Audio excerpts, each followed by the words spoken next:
So once more, thank you so much for joining me for our presentation today. Hopefully you're in the right place to talk about offer guidelines and negotiations, and we will get started. So the first thing, once you receive your job offer, is you want to make sure that you're evaluating the whole offer.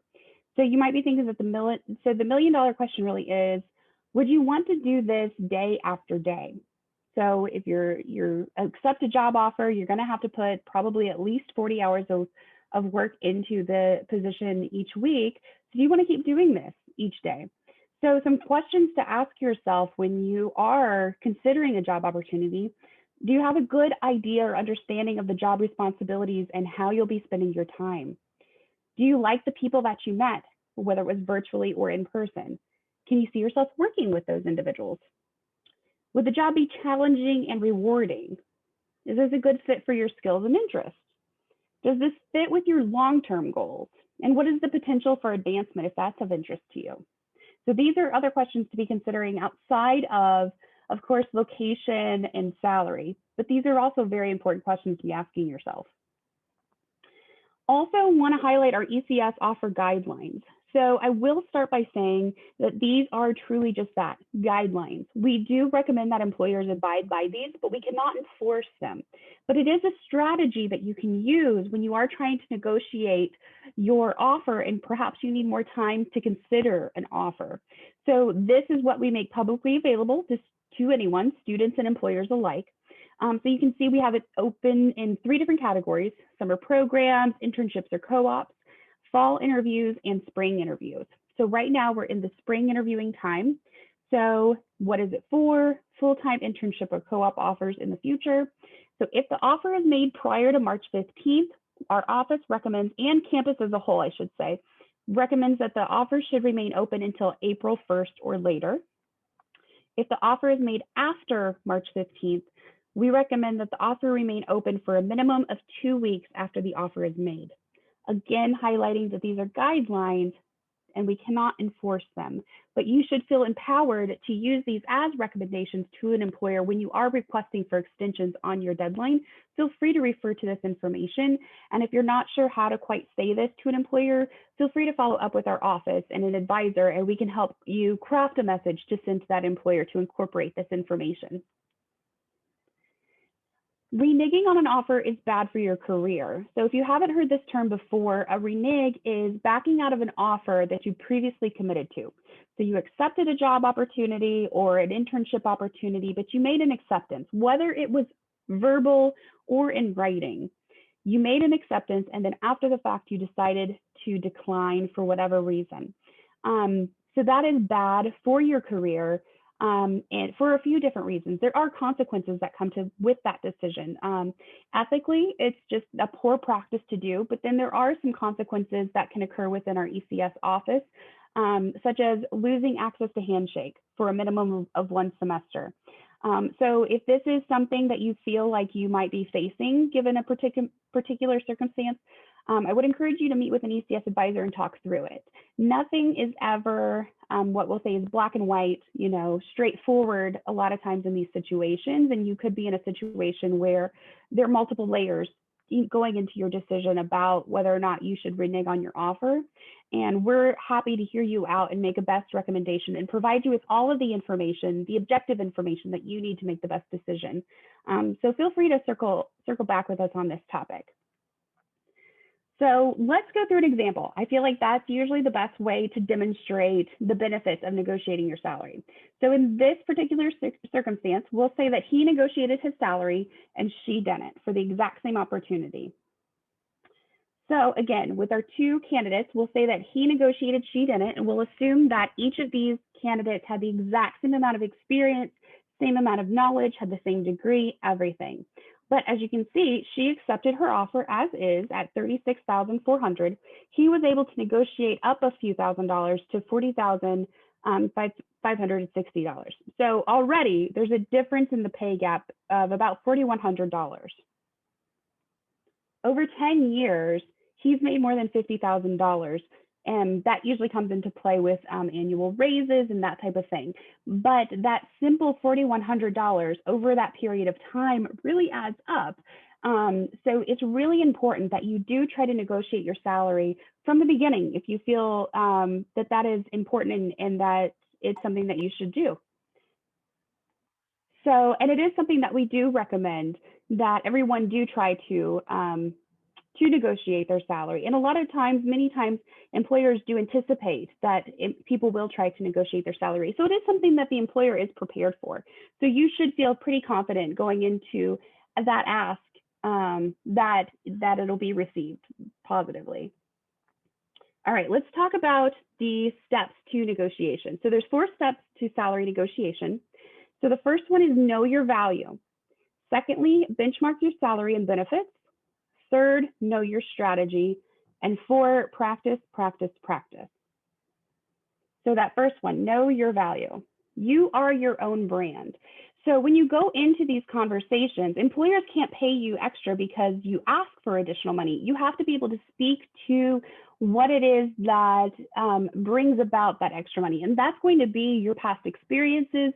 It's going to be your education. It's going to be your skills. All of that is going to be your own brand. So you have to be prepared to speak to that when the employer says, well, can you tell me more about this request? Or can you tell me a little bit more about why you're asking for this? You have to be prepared in that moment for that conversation to speak to your value statements. And those value statements are oftentimes what we put on our resumes. Those are those outcomes and accomplishments. Really, it's the bullet points on your resume. When you get to the point of an offer negotiation, the employer already likes you. So you just really have to remind them what it is and that value that you're bringing to the team that indicates why you are deserving of an increase in pay from what they have previously offered you. Step 2, benchmark your salary. So steps to benchmarking your salary and benefits. First, you want to research and identify the job title. You want to do a little background research on that job title that you've been offered. Then you want to find the salary range and establish your target salary. And we'll talk more about how to do that in just a moment. Then you want to identify your bolstering range, and then you want to assess the value of your benefits. If you've ever heard the term total compensation package, the total compensation package is going to be your salary plus your benefits. So that's something to take into consideration too when you are evaluating a job offer. Maybe the salary isn't exactly where you want it to be ideally, but they offer a really great benefit package, medical, dental, vision, vacation, time, maybe some other voluntary benefits. All of that has a monetary value that goes into that total compensation package. So that's why we say assess the value of your benefits for this purpose. So let's go through an example. So in this example, we'll say we have Claire, who is a systems engineer. She has a GPA of a 3.6. She's had 2 relevant internships. She's also had leadership experience with Engineering Open House, and she's applying for a project engineer position. So the first thing we want to do is that background research that we talked about. We recommend utilizing salary.com over some other websites like, for example, Glassdoor. The reason for doing so is because salary.com is employer reported data, so the reporting mechanism is consistent. Whereas Glassdoor and other features, they can be reliable, absolutely, but it's self-reported information. And so some people might be reporting their base salary. Some people might be reporting that total compensation package that I talked about previously, which might include vacation time and some of those other components that go into that monetary value. So it can be a little inconsistent. So I always recommend starting with salary.com.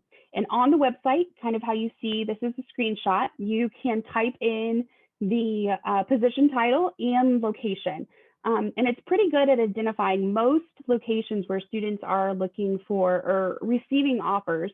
There have been some situations where it's not able to identify the town because maybe it's a smaller town. So in those cases, maybe do like a nearby town or a town that is maybe the closest city, like I said, the nearby or the most similar town to that of which you've received your employment offer.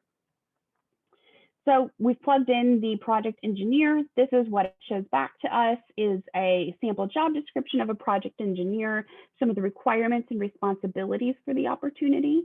So looking through here real quick, we're going to say, yep, this is similar to the job that Claire is looking for.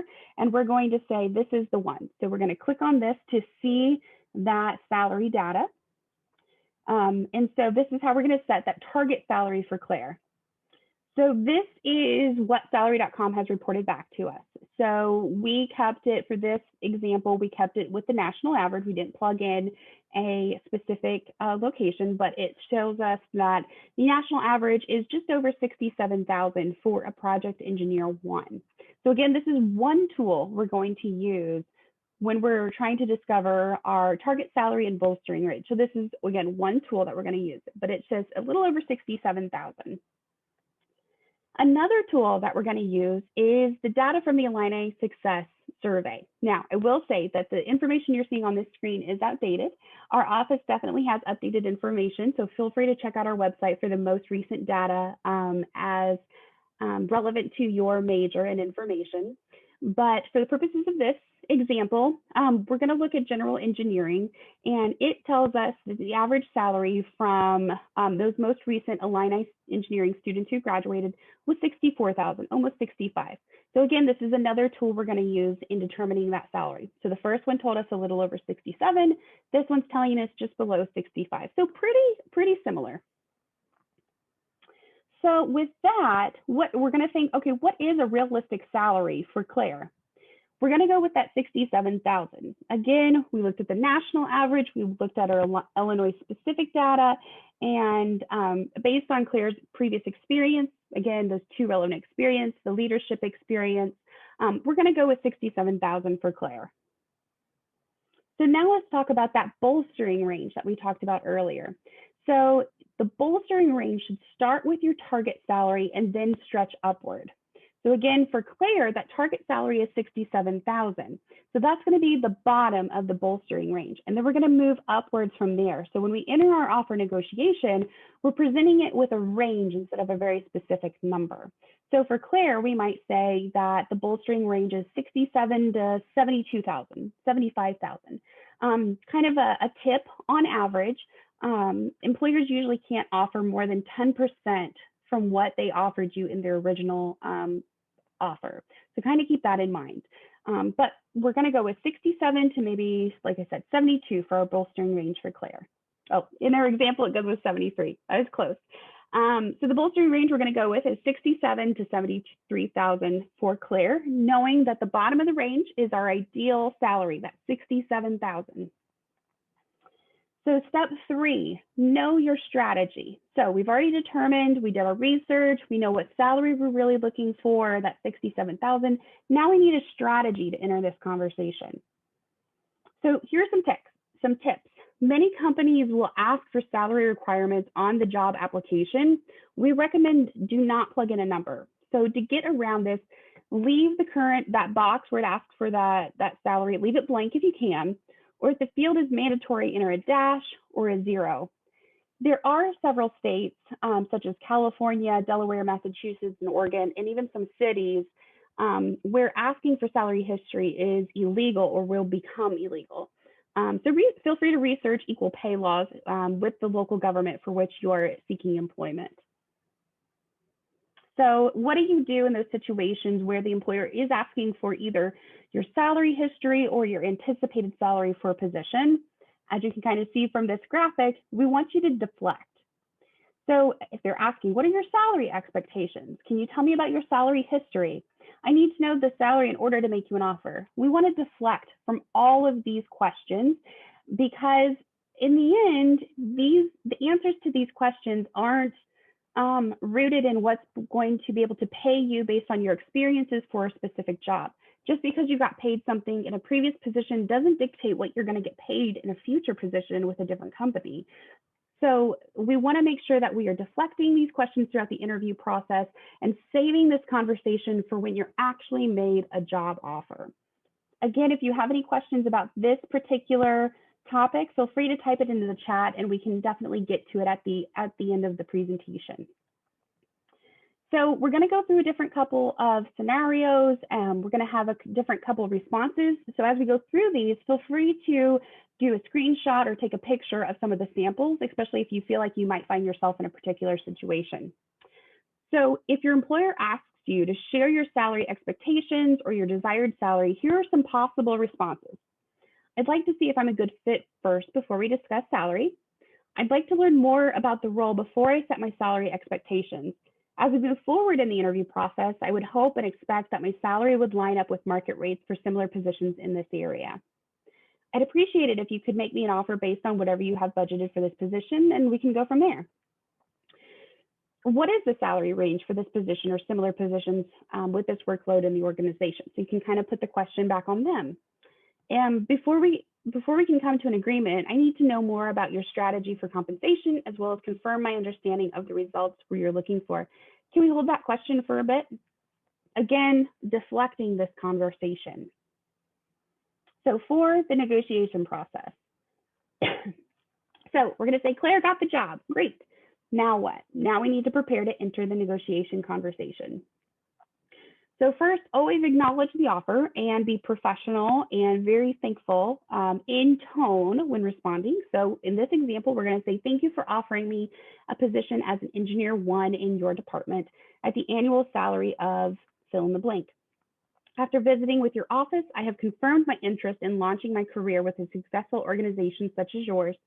I was especially impressed with all of the people with whom I met and interviewed. So again, the tone of this message is that we are thanking them for this offer. You've requested a decision by September 14th, and I would like to ask for an extension to your offer. Though this is a very attractive offer and a good match for the type of challenge and opportunity I'm seeking, I want to give careful consideration to this very important decision about my career.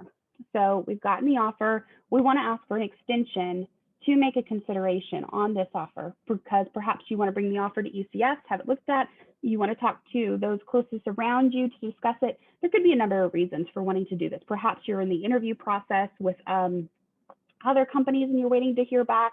So you want to extend this offer so you can see if you get another offer. There's all kinds of reasons for wanting to extend that decision. So the next step is we say set up a phone call to discuss the offer 3 to 4 days before the deadline. This is out of courtesy and respect, but it also allows you the opportunity that in the event that they come back with an answer that isn't exactly what you were looking for, it allows you time to make a decision and follow up still within the requested deadline. All right, so conducting the negotiation. So have your notes in front of you as you follow up with the employer. So those notes, your value statements, the bolstering range that you're looking for the salary, have all of that in front of you so you can remember all of it.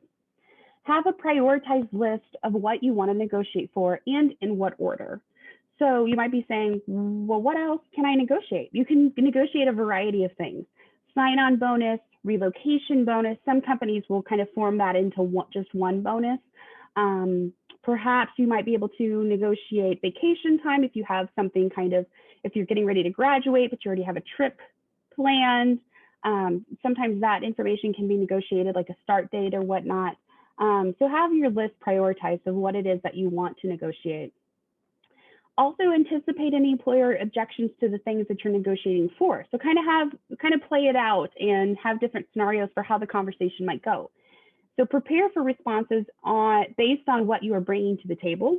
Remember that the decision makers either already hired you or offered you the job and want you there. So just remind them of why that is during the negotiation process. And don't get personal. That's one of the things that we want to make sure that you leave out of the negotiation process are those personal things. I need to make more money because I need to be able to pay for childcare in this new location. I'm caring for an individual and I need to be able to make money to support the two of us.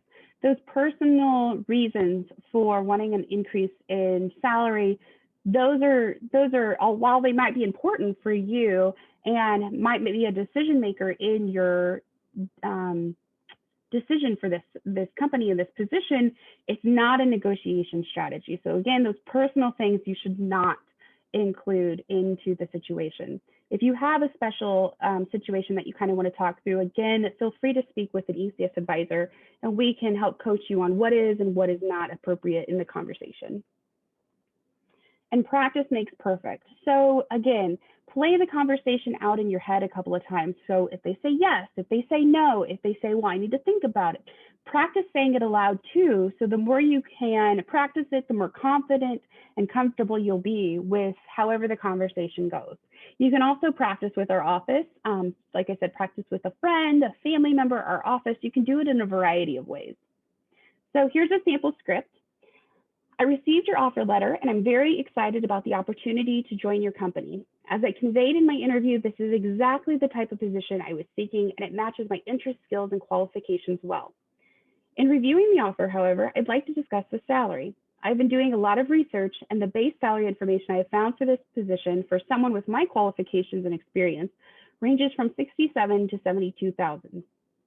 I did expect that based on my 2 related internships, academic success, and demonstrated leadership, that my offer would be between $67,000 and $70,000. So again, they're infusing those value statements, the 2 related internships, the academic success, and leadership. So in this example, we're going to assume that the company needs to think it over for a little bit. Then we'll come back and say, I appreciate your time and I look forward to hearing from you soon. So if the company replies and does not meet your target salary, we can come back and say, thank you very much. I very much appreciate you considering my request for the additional $3,000 in this example. You are able to provide me and my base salary. So they came back and said, we can give you an additional $3,000, but we can't meet that $67,000 you're looking for. So you can say, I will take this into consideration and contact you with my decision by the deadline stated in the offer letter. Thank you again. Because remember, we set up this conversation to take place 3 to 4 business days before the deadline. So that's why this sample says, I will follow up by the stated deadline of the offer. So that's why it's important to get it scheduled ahead of time. So if the company says that they do not negotiate, you could say, thank you for letting me know of your company policy as the salary is non-negotiable. I'd like to talk about a sign-on bonus. Since we were unable to move my base salary into the range of 67 to 73, as we had discussed earlier, would you be able to offer a sign-on bonus of 5,000 to get me to 67? And they might say, I'll have to check. Then you could say simply, thanks, I appreciate your help. I'm excited about the opportunity and will be ready to accept the offer if we can agree on a sign-on bonus amount. Now, don't say that if that's not true. We don't want to be misleading, but in our information, we do want to make sure that we're expressing that thanks for the offer, our excitement for the offer. But also as a pro tip, do know that bonuses, sign-on bonuses and relocation bonuses are taxed differently than income in the United States. And that is also dependent upon the state in which the offer is made too. So just kind of know that as well. So in this situation, the sign-on bonus of $5,000 to get me to $6,000, first of all, it's a one-time payout. So it's not going to come annually, but it is also going to be taxed differently than regular income. And get it in writing. Many, if not most, companies do make their offers in writing to the student. They might start verbally. You might give a verbal acceptance, which that would be a confirmed acceptance. So when we were talking about reneging on an offer earlier, giving a verbal acceptance of an offer is still an acceptance, but then try to get it in writing. Some companies, they'll make the offer, you accept, then they send the offer letter. Other companies, the first you'll hear of the offer is in an email saying, congratulations, and they'll make you the offer that way. But if they do make the offer verbally, do try to get it in writing. Just because there's a variety of reasons actually, but also because there can be a lot of excitement, especially in that moment, if it is over the phone, that you want to make sure that you get it in writing. So you can go back to it. If there's any questions, you can look at it and refer to it. And then that way, if you're having a conversation with someone like our office, family member, friend member, anybody like that, you can refer to it for that information.